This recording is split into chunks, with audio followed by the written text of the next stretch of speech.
The derelict discovery. The vast emptiness of space was silent, as always, but the human crew aboard the starbound Horizon was anything but calm. Captain Rhea Carter leaned forward in her chair, her sharp eyes locked onto the holographic display in front of her. There it was, a derelict space station floating silently in the void, its surface scarred and broken, its once glorious structure reduced to a massive, dark husk. "This can't be right," muttered Ethan, the ship's engineer, running his hand through his messy hair. "That thing's been missing for over 200 years. How is it sending a signal now?"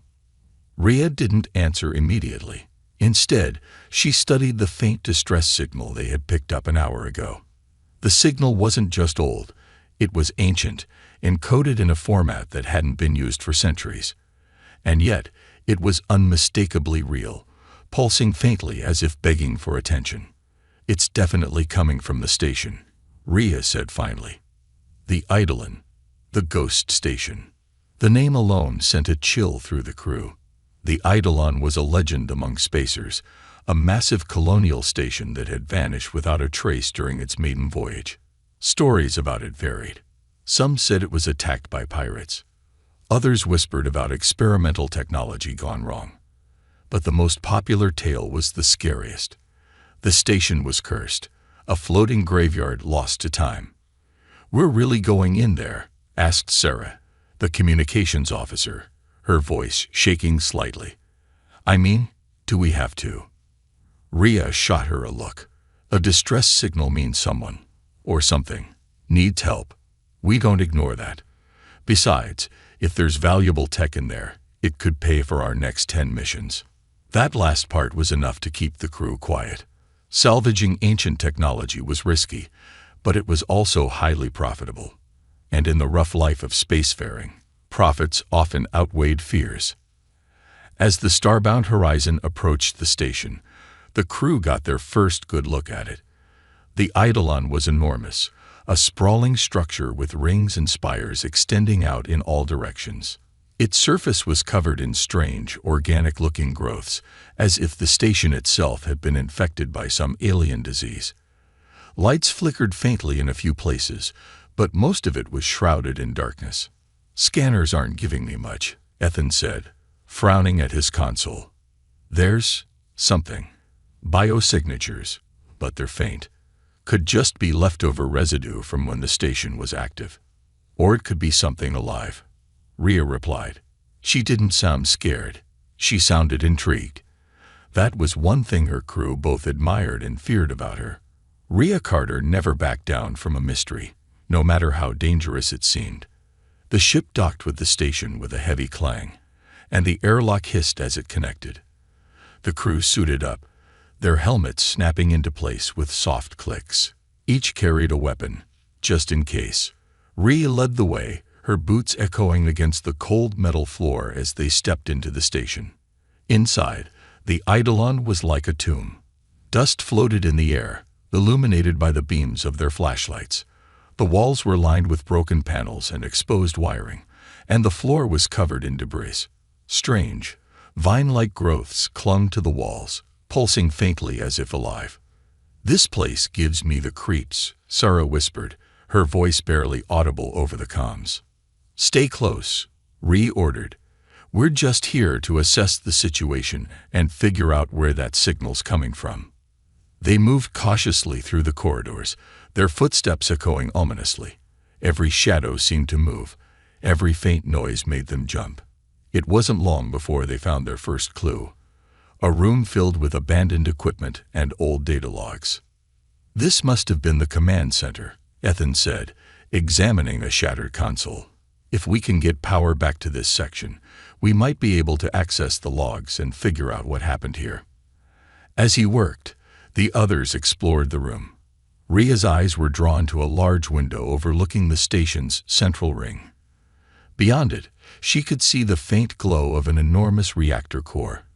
But something else caught her attention, a shape moving in the shadows. "Did anyone else see that?" she asked, her voice sharp. "See what?" Sarah replied, spinning around with her flashlight. The beam swept across the room, but found nothing. Rhea narrowed her eyes. Never mind. Let's keep moving. They followed the signal deeper into the station, eventually arriving at a massive door. It was partially open, its edges corroded and covered in the same organic growths they had seen earlier. Beyond it, they could hear a faint humming noise, like the sound of machinery coming back to life. "This is it," Rhea said, her voice steady. "The source of the signal." Ethan stepped forward, his hands trembling slightly as he examined the door's control panel. "It's locked. I'll need a few minutes to bypass it." As he worked, the humming grew louder, and then, without warning, the lights flickered, and the corridor behind them went dark. "What was that?" Sarah whispered, her voice trembling. Before anyone could answer, a new sound filled the air. A low, guttural, clicking noise, echoing from somewhere deep within the station. Rhea tightened her grip on her weapon. "Whatever's in there," she said, "we're about to find out." The hidden parasites. The door to the chamber creaked open, its hinges groaning as though resisting the intrusion. Beyond the threshold was a vast, dimly lit space that didn't feel abandoned. It felt alive. The organic growths covering the walls seemed thicker here, pulsating faintly with a sickly green hue. The air was heavier too, thick with an unidentifiable rancid smell that made every breath feel like a challenge. Captain Rhea Carter motioned for her crew to spread out, their flashlights cutting through the oppressive gloom. The sound of their footsteps was swallowed by the unnerving quiet of the room. "This doesn't look like any reactor core I've ever seen," Ethan said, his voice shaky but filled with curiosity. His flashlight settled on a massive structure in the center of the room. It was circular, with dark, glossy tubes running out from its base like veins connecting to the walls and floor. It's grown into the station." "Don't touch anything," Rhea warned, her voice firm. "We don't know what we're dealing with." Sarah stood near the edge of the chamber, shining her light along the walls. She froze as her beam caught something that made her stomach drop. A cocoon. It was large, easily taller than a human, and its surface was translucent, revealing something shifting inside. Captain," Sarah called out, her voice barely a whisper. "I think you need to see this." The crew gathered around the cocoon, their faces a mix of horror and fascination. Inside, something writhed, a humanoid shape with elongated limbs and twisted features. Its eyes, closed and sunken, twitched as though it were dreaming. The cocoon pulsed faintly, in sync with the strange hum that filled the chamber. "Is that a person?" Ethan asked, stepping back in disbelief. "No," Rhea said firmly, her eyes narrowing. "Not anymore. Look at the limbs. That thing isn't human." Before anyone could respond, the cocoon shuddered violently. A thin crack appeared along its surface, and a viscous, dark fluid began to drip onto the floor. The creature inside was waking up. "Move back," Rhea ordered, raising her weapon. The crew scrambled away as the cocoon split open with a wet, sickening sound, spilling its contents onto the floor. The creature collapsed in a heap, its elongated body twitching and convulsing. Slowly, it began to rise. Its movements were jerky and unnatural, like a marionette being pulled by invisible strings. Its head snapped toward the crew, revealing hollow, glowing eyes that burned with a predatory intensity. "What the hell is that?" Sarah screamed, fumbling to raise her weapon.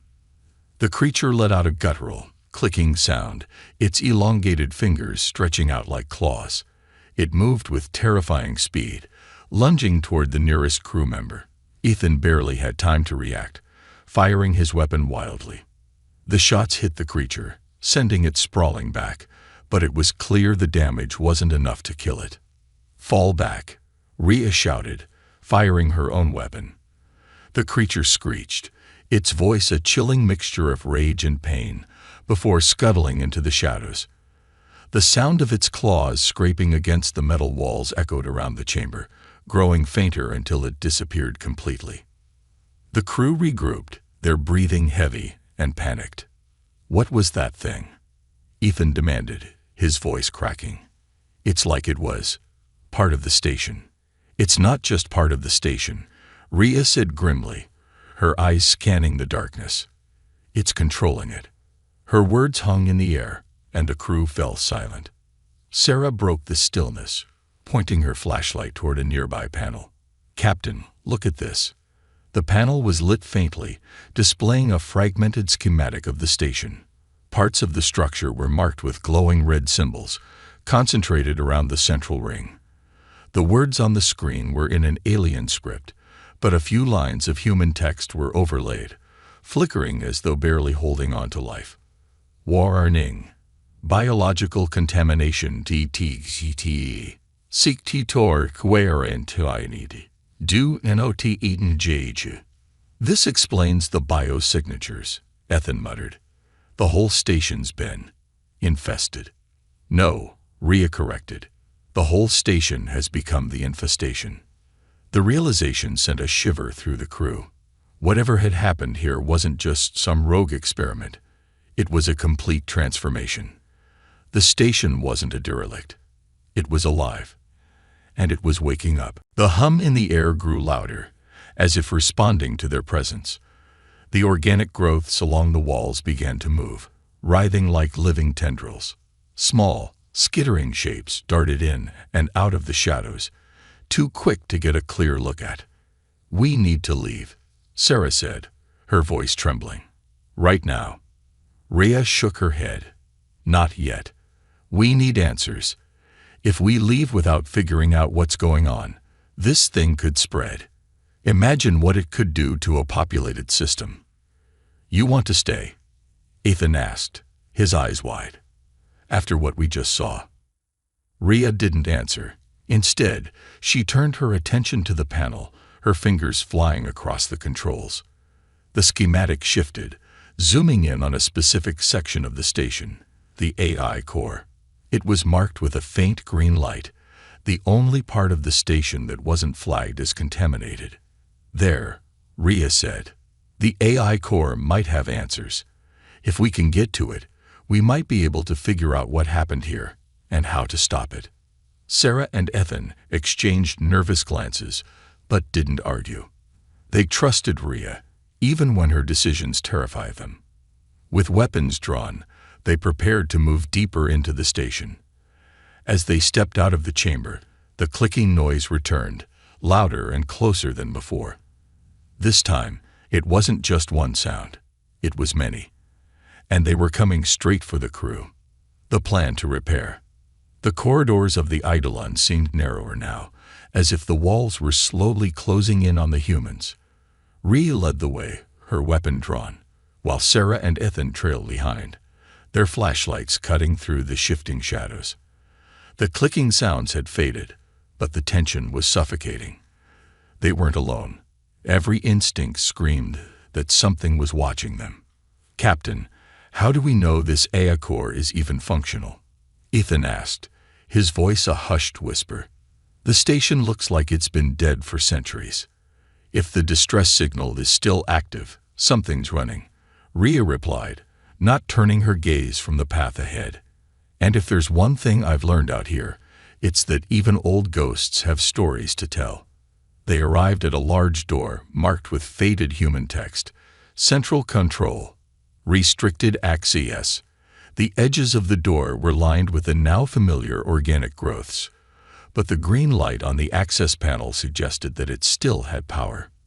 Ethan stepped forward, examining the panel. "Looks like it's locked down. Give me a few minutes, Toe."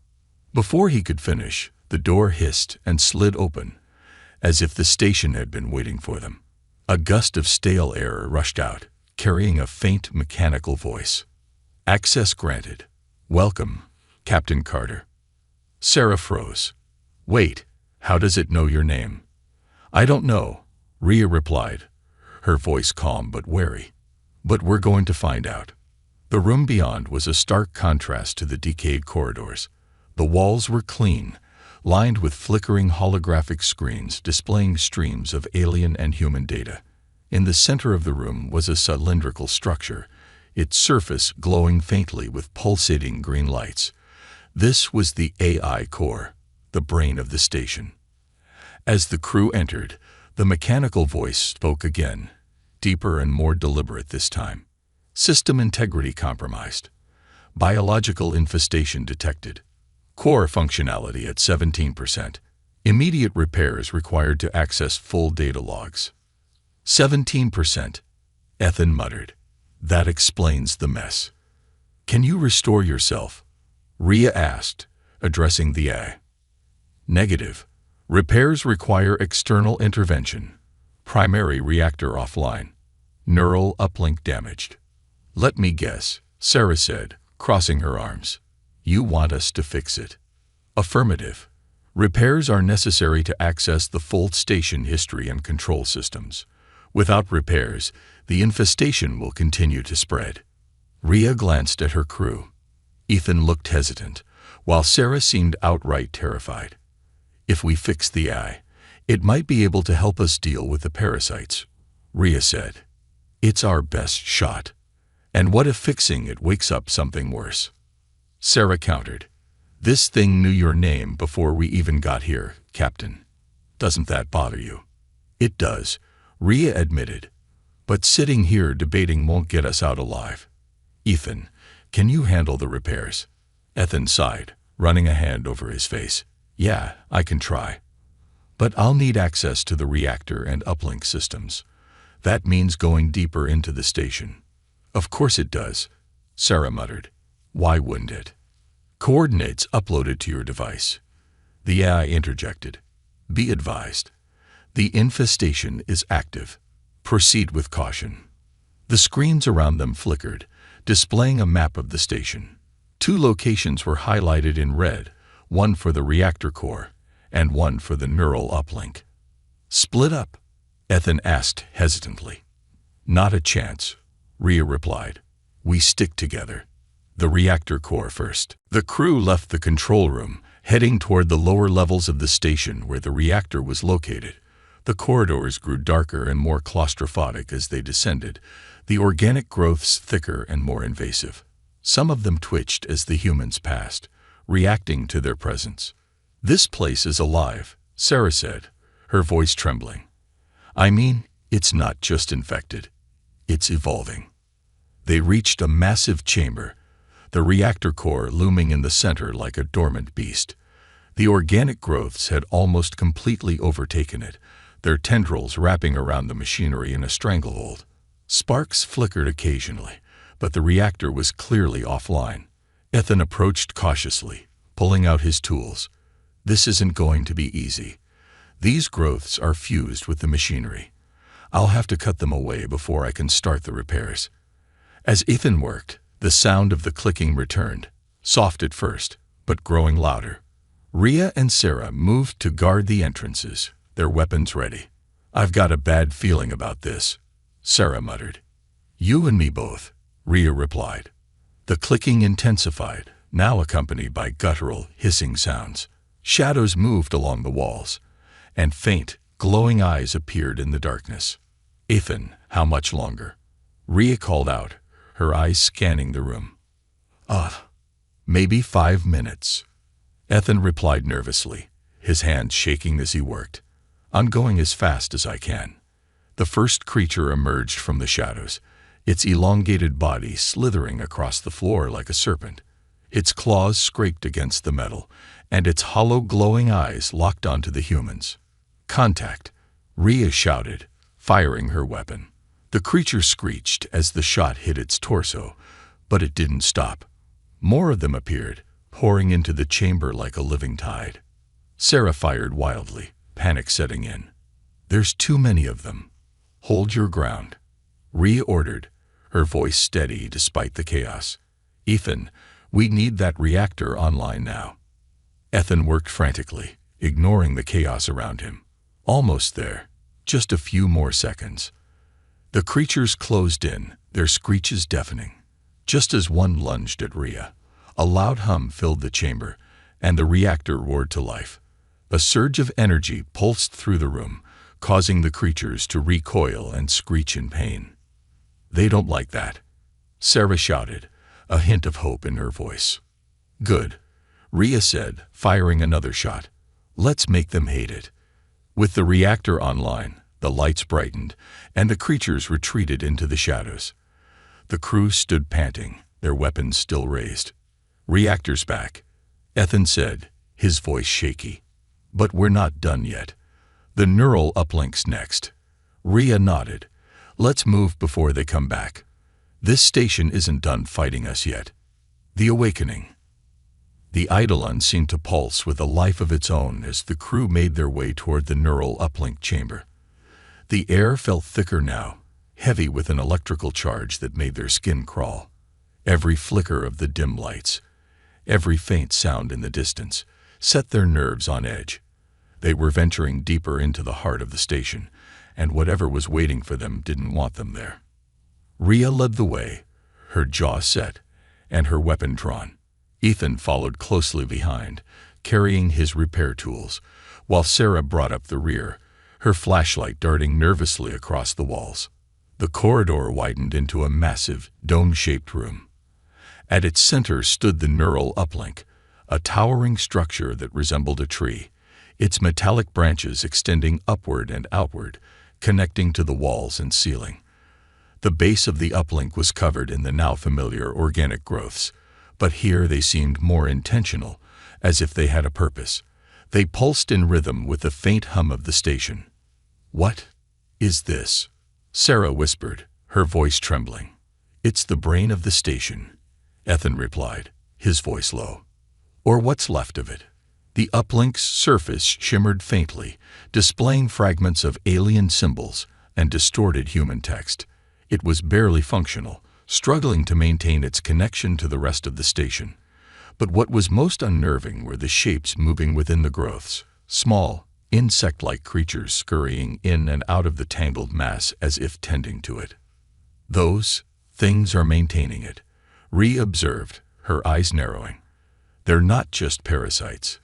They're part of the system." "That's not good," Ethan muttered, setting down his tools. "I'll need to cut through the growths to access the core. This is going to take time." "You've got 10 minutes, Rhea said firmly, scanning the room with her weapon raised. "Sarah and I will cover you." As Ethan began his work, the room seemed to come alive. The hum of the uplink grew louder, almost like a heartbeat, and the lights flickered erratically. The organic growths began to writhe, as if sensing the intrusion. "Captain," Sarah said, her voice tight with fear, "I think we've got company." Rhea followed Sarah's gaze to the far side of the room, where the shadows were moving unnaturally. Shapes began to emerge, tall, elongated figures with jagged limbs and glowing eyes. These creatures were different from the ones they'd encountered before. They moved with a calculated precision, their heads tilting as if studying the humans. "Protect Ethan," Rhea ordered, raising her weapon. "Don't let them get close."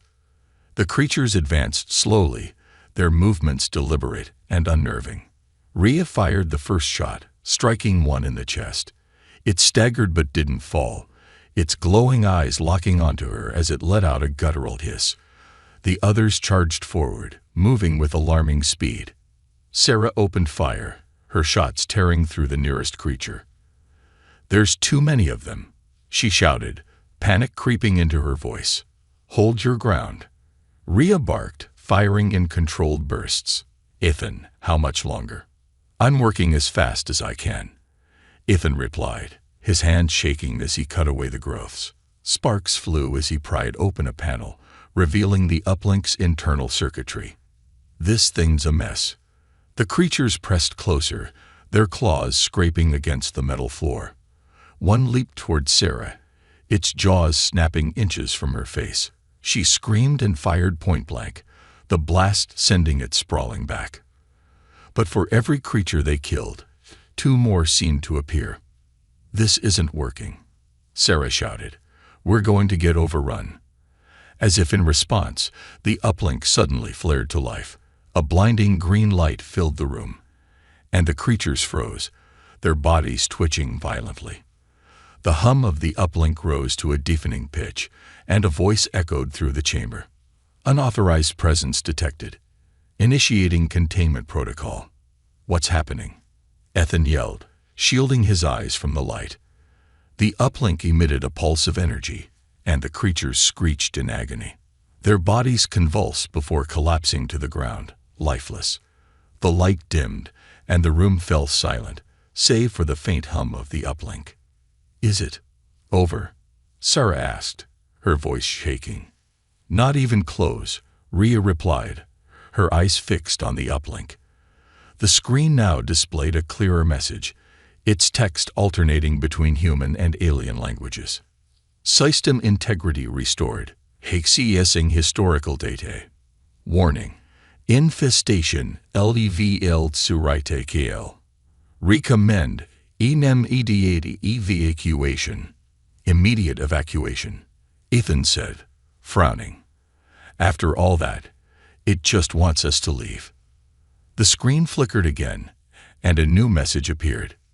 "Data UPLOED-COM. Awaiting authorization to initiate fictional protocol." "What's the final protocol?" Sarah asked, looking at Rhea. Before Rhea could respond, the mechanical voice spoke again.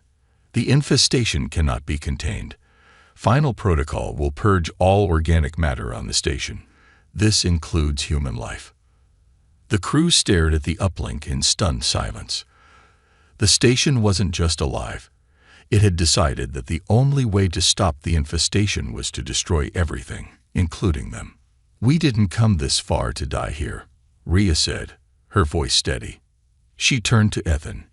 "Can you override it?" "I can try," Ethan replied, his hands already moving over the controls. "But if I mess this up, it could trigger the purge early." "Then don't mess it up," Rhea said, her eyes scanning the room for any sign of movement. "Sarah, stay on guard. If those things come back, we'll need to hold them off." The uplink hummed louder, the lights around it flickering erratically. Time was running out, and the station was waking up. Fully. Betrayal in the ranks. The uplink chamber was alive with noise. Sparks flew as Ethan worked frantically on the controls, his brow slick with sweat. The uplink's hum grew louder, almost as if the station itself was impatient. Meanwhile, Sarah and Rhea kept watch, their weapons raised, eyes darting toward every shadow. "Almost there," Ethan muttered, his hand shaking as he connected wires and input commands. "Just need a few more seconds to disable the purge protocol." "We don't have a few seconds," Rhea snapped, glancing at the flickering screens. The timer on one of the displays showed a countdown. Purge initiation in 9:56, 9:55. Sarah tightened her grip on her weapon. "Captain, we need to start thinking about leaving. If Ethan can't stop this." "I can stop it," Ethan shouted, cutting her off. "But not if you're breathing down my neck." Before Rhea could reply, a loud clang echoed from the corridor behind them. Everyone froze. The sound wasn't random. It was deliberate, heavy footsteps approaching fast. "They're coming back," Sarah whispered, her voice trembling. Rhea moved toward the entrance, her weapon at the ready. "Sarah, help Ethan." "I'll." Suddenly, another voice broke through their comms, one they hadn't expected to hear. It was Jenkins, one of their crewmates who had stayed behind on the ship. His voice was calm, too calm. "Captain, I need to speak with you. It's important." Rhea frowned. "Jenkins, this isn't the time. We're in the middle of." "Oh, I think it's exactly the time," Jenkins interrupted. There was a smugness in his tone that set Rhea's teeth on edge. "You see, while you've been playing hero, I've been doing some thinking, and I've decided this station, and whatever's in it, is worth far more than our lives. The tech alone will make us rich beyond imagination." "Jenkins, what the hell are you talking about?" Rhea demanded. "This station is infested. It's a death trap." "Not for me," Jenkins replied. "I locked the ship's systems before I came aboard. And I've been exploring. Let's just say I've seen things that make me very confident this is worth the risk." Rhea's mind raced. Jenkins had always been the wild card of the crew, a skilled navigator, but with a dangerous streak of greed. She should have seen this coming. "What are you planning, Jenkins?" she asked, her voice cold. It's simple, really, Jenkins replied. You fix the station, I take control of it, and then we sell it to the highest bidder, the infestation. That's just a minor obstacle. With the right buyer, we could fund entire fleets with what this place offers. You're insane, Sarah cut in, her voice shaking with anger. You'd risk the entire galaxy just to make a quick profit. Jenkins laughed, the sound echoing ominously through their comms. Risk is part of the game, sweetheart. You know that. Before anyone could respond, the uplink screen flickered, and a new message appeared. Unauthorized access DTCTE. Security low CK NJGT. Ethan cursed under his breath. Jenkins must have triggered something. The systems locked me out. The countdown on the screen accelerated. Purge initiation in 5 o'clock. 4:59. You've got to be kidding me, Sarah yelled, her panic rising. The lights in the chamber dimmed, and the hum of the uplink shifted into a low, menacing drone. The organic growths along the walls began to writhe again, and the clicking sound of approaching creatures grew louder. We don't have time for this, Ree growled. Ethan, find a way back in. Sarah, stay with him. I'll deal with Jenkins. Captain, you can't. Sarah protested. I said stay here. Ree snapped, cutting her off. Her tone left no room for argument. Without another word, Rhea stormed out of the chamber, her weapon at the ready. She moved quickly through the dim corridors, the clicking sounds growing fainter as she headed toward the ship's docking bay. Her mind raced as she tried to piece together Jenkins' plan. Whatever he was doing, it wasn't just reckless, it was suicidal. As she approached the docking bay, Rhea spotted him. Jenkins stood near the ship's airlock, a smug grin on his face. He held a small glowing device in his hand, a data core extracted from the station. Rhea, he said, spreading his arms in mock welcome. Glad you could join me. What's your endgame, Jenkins? Rhea demanded, leveling her weapon at him. You can't control this station. It's falling apart. Not for long, Jenkins replied, holding up the data core. This contains the station's override codes. With it, I can stop the purge, shut down the infestation, and take full control. All it takes is a little guts and the willingness to make sacrifices. Sacrifices like your crew. Rhea asked, her voice sharp. Jenkins shrugged. They'll thank me when we're rich. Before Rhea could respond, the floor beneath them shuddered violently. The station let out a deep metallic groan, and the lights flickered erratically. The organic growths along the walls began to spread faster, their tendrils snaking toward the airlock. Jenkins, listen to me, Rhea said, trying to keep her voice calm. This station isn't just a machine. It's alive, and it's not going to let you control it.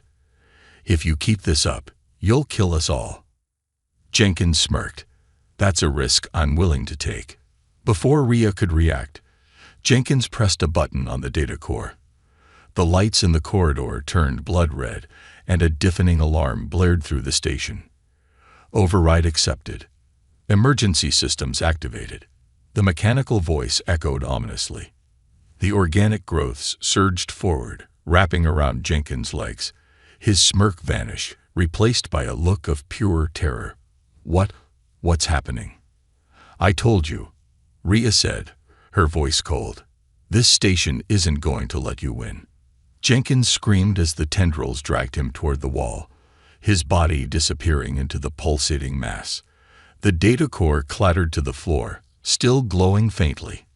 Rhea picked it up, her heart pounding. She didn't have time to process what had just happened. The countdown was still ticking, and her crew was waiting. The Parasite Queen. Rhea sprinted back toward the neural uplink chamber, her breath ragged, the glowing data core clutched tightly in her hand. Behind her, the station groaned like a wounded beast, its organic tendrils writhing and spreading faster than ever. The override Jenkins had activated had done more than accelerate the station's collapse. It had awakened something deeper, something older. The lights flickered as Rhea entered the uplink chamber. Ethan was still at the controls, frantically working to bypass the lockdown, while Sarah stood guard, her weapon trained on the doorway. Both of them looked up as Rhea burst in. "Did you stop him?" Sarah asked, her voice tense. "Jenkins won't be a problem anymore," Rhea said, tossing the data core onto the console. "But we've got bigger issues. The station's infested system is reacting to his override. It's evolving. We need to shut this place down now." Ethan grabbed the core, his eyes lighting up. "This is it. With this, I can access the station's full systems. Maybe even stop the purge and disable the infestation." "Then do it," Rhea said, gripping her weapon as she scanned the room. "But whatever you're going to do it fast." Ethan plugged the core into the uplink, and the room was bathed in a sickly green light.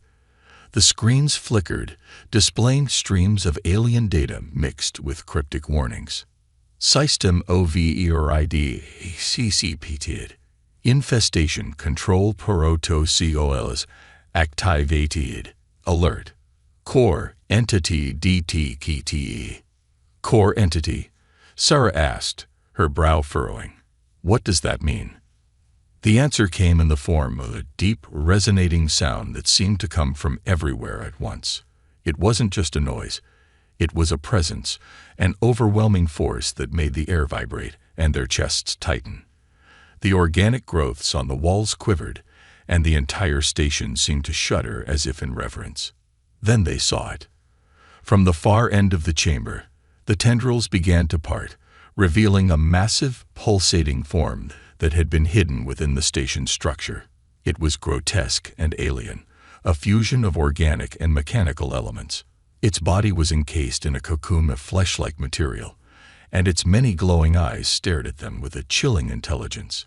It was the Parasite Queen, the heart of the infestation. "Oh my God," Sarah whispered, her voice barely audible. The Queen's voice filled their minds, not as sound, but as thoughts, cold, invasive, and ancient. "You should not be here. This place is mine. Leave or be consumed." The words sent shivers down their spines, but Rhea stepped forward, her jaw clenched. "We're not leaving. This station was human-built. It doesn't belong to you." The Queen's laugh was a distorted echo, mocking and cruel. "Humans, always so arrogant. You built this vessel, but you did not understand it. You gave it life, and I am that life. Now, I am everything." The screens around them flashed with more warnings. "Infestation level. Critical. Core entity integration, 98%. System, purge recommended." Ethan's hands trembled as he worked the console. "Captain, I can trigger the purge manually. It'll wipe out the infestation, but it'll destroy the station. And us. With it. There's got to be another way," Sarah said, her voice rising. "We didn't come this far to die here."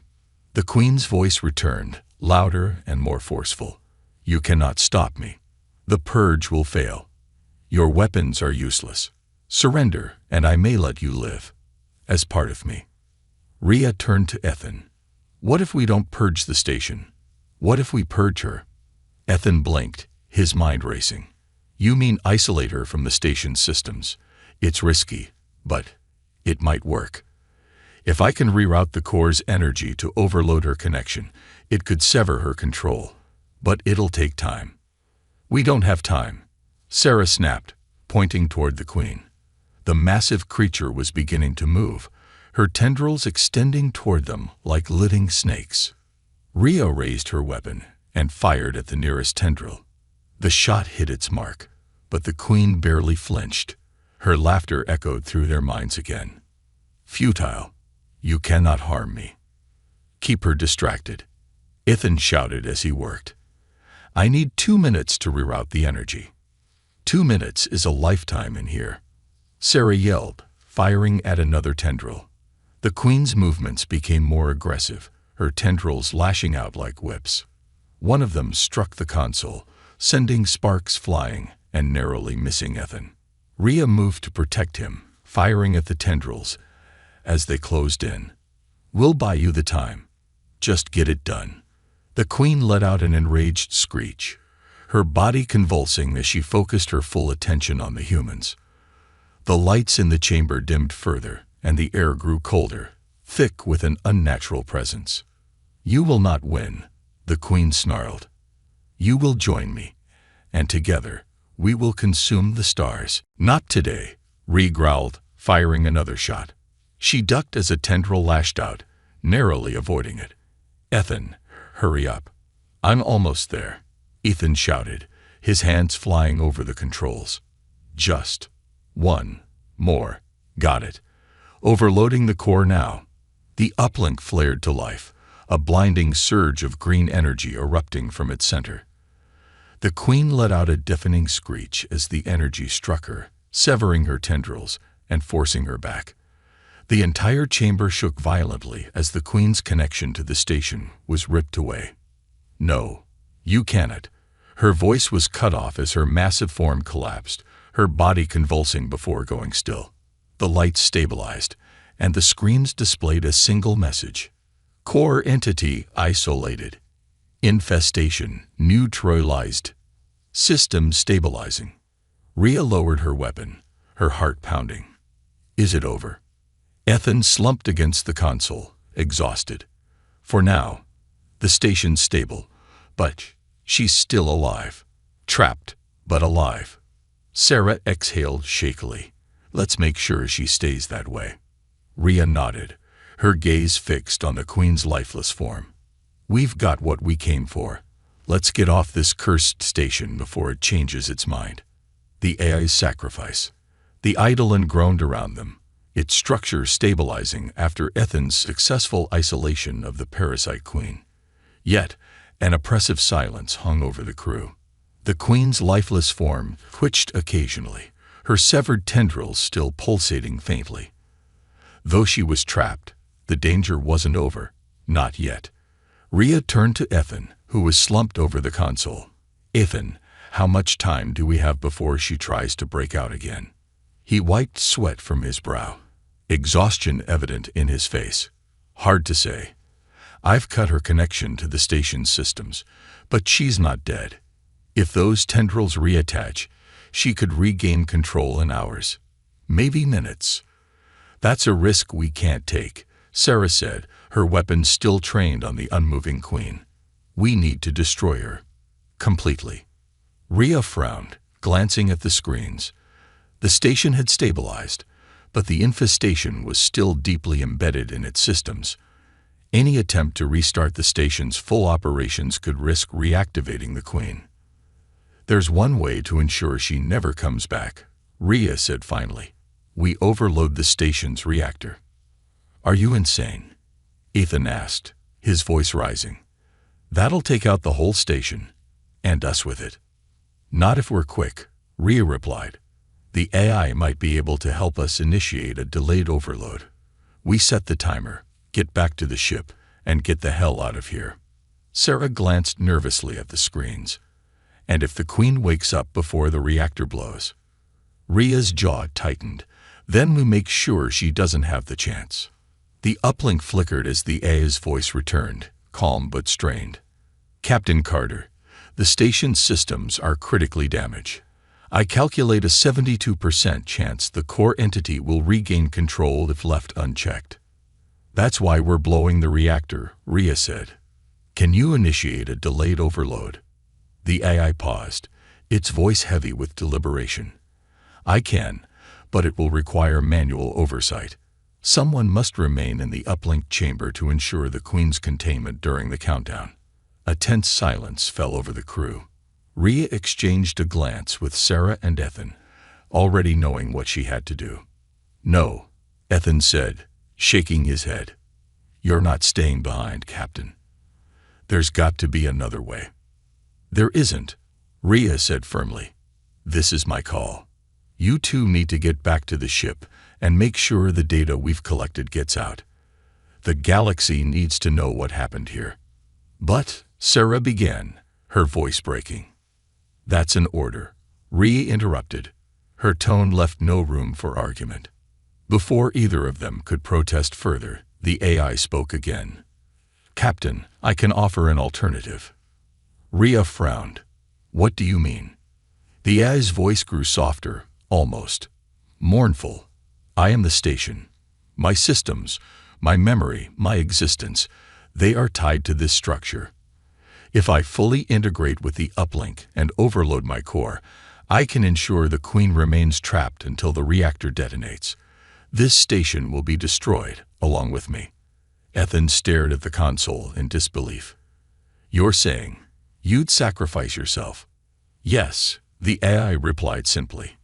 "It is my purpose to protect humanity.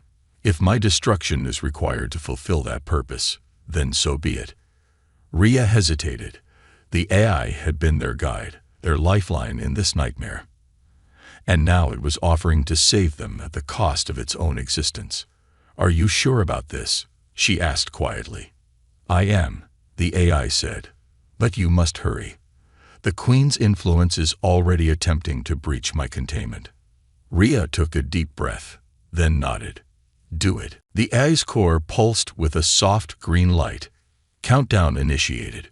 Reactor overload will occur in 10 minutes. Please proceed to your evacuation vessel immediately.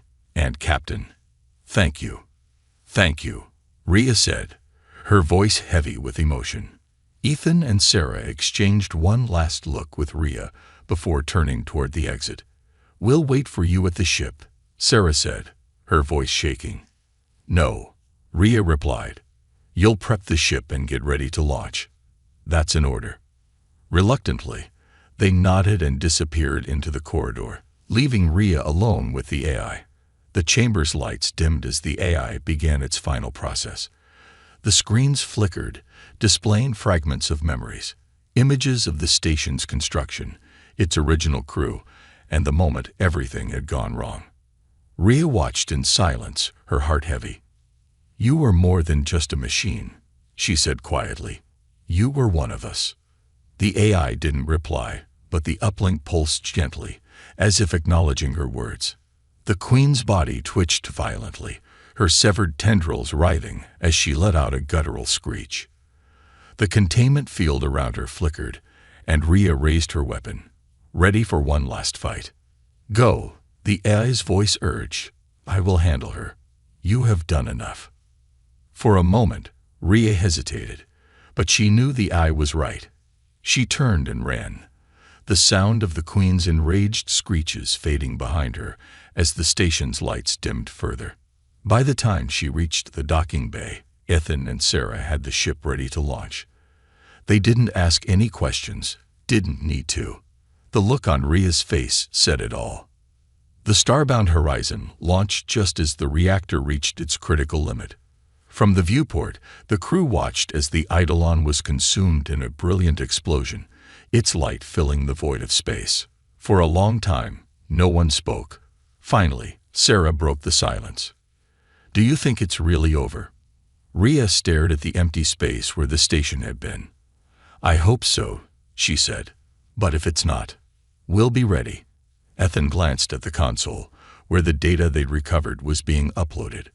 "At least now, the galaxy will know what happened." Rhea nodded, a faint smile on her lips. "And maybe, just maybe, we'll make sure it never happens again."